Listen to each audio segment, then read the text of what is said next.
مولانا عبدالتواب حبیبی قادری اپنی کتاب ہمارے سرکار مجاہد ملت، یہ کتاب کا نام ہے، اس میں فرماتے ہیں کہ مدینہ طیبہ جب پہنچے نا حافظ مجاہد ملت، مدینہ طیبہ پہنچنے کے بعد شروع میں 2-4 دن، اب ذرا اس کے رسول دیکھنا حضور مجاہد ملت کا کیا، جب مدینہ شریف پہنچے مجاہد ملت 2-4 دن جو ہے مواجہ شریف میں حاضر ہو کر کے سلام پیش کرتے رہے، لیکن اس کے بعد 2-3 روز تک مواجہ میں حاضر نہیں ہوئے، بس یہاں پیچھے رہتے، کہیں کھڑے رہتے، جو ہے پیچھے سے سلام پیش کر کے آ جاتے تھے۔ تو تیسرے یا چوتھے روز کہتے ہیں کہ ہم لوگوں نے حضرت سے پوچھا کہ آخر حضور آپ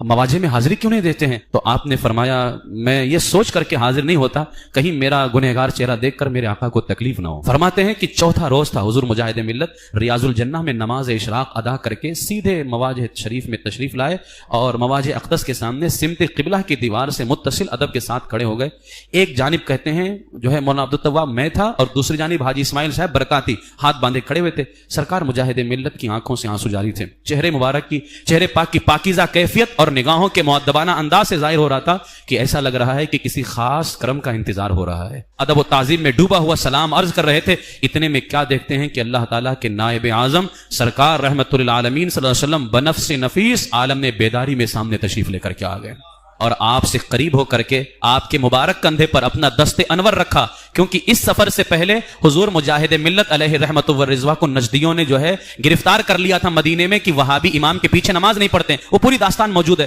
حضور مجاہد ملت کو گرفتار کیا گیا اور پوچھا گیا نماز کیوں نہیں پڑھتے ہو؟ آپ نے ان ظالموں کی آنکھوں میں آنکھیں ڈال کر کے کہا کہ تم سب جو ہے نا گمراہ ہو، تمہارے پیچھے ہماری نماز نہیں ہوتی ہے، کیونکہ تم یا رسول اللہ کہنے والے کو مشرک کہتے ہو اور ہم یا رسول اللہ کہنے والے ہیں یا غوث کہنے والے ہیں، لہٰذا ہم تو تمہارے عقیدے کے نزدیک مشرک ہیں، اور جو کسی غیر مشرک یعنی سنی مسلمان کو مشرک ہے وہ خود مشرک ہو جاتا ہے، لہٰذا تم سب گمراہ ہو، تمہارا اسلام سے کوئی تعلق نہیں ہے۔ ان نجدیوں نے جلال میں آ کر کے حضور مجاہد ملت کو گرفتار کیا، حج کرنے نہ دیا، پہلے مدینہ گئے پھر مکہ جانا تھا لیکن گرفتار کر لیا، اس کے بعد میں آپ کو جیل میں بند رکھا گیا، حتیٰ کہ آپ کو ایک دن جیل کے باہر دھوپ نے، مکہ کی سرزمین کی دھوپ کا کیا عالم ہے جانے والے جانتے ہیں، حضور مجاہد ملت کو کھڑا کر کے رکھا گیا، پھر وہاں سے جو ہے حضور مجاہد ملت کو جدہ جیل کے اندر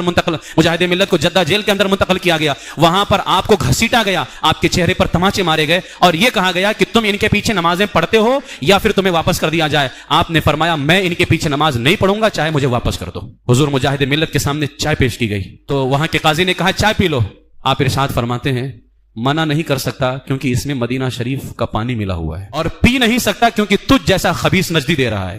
حضور مجاہد ملت نے کچھ نہیں کہا، آخرکار حضور مجاہد ملت کو بذریعہ کراچی ہندوستان بھیج دیا گیا، حضور کی بارگاہ میں رہنے نہیں دیا گیا، حج نہیں کرنے دیا گیا۔ اس کے بعد حضور کا اتنا خاص کرم ہوا کہ باقاعدہ اسپیشل ویزا کے ساتھ حضور مجاہد ملت کو بلایا گیا، اور جب مدینہ شریف پہنچے تو یہ حال تھا کہ اپنا چہرہ چھپا رہے ہیں کہ میرا چہرہ کہیں میرے آقا کو تکلیف نہ دے۔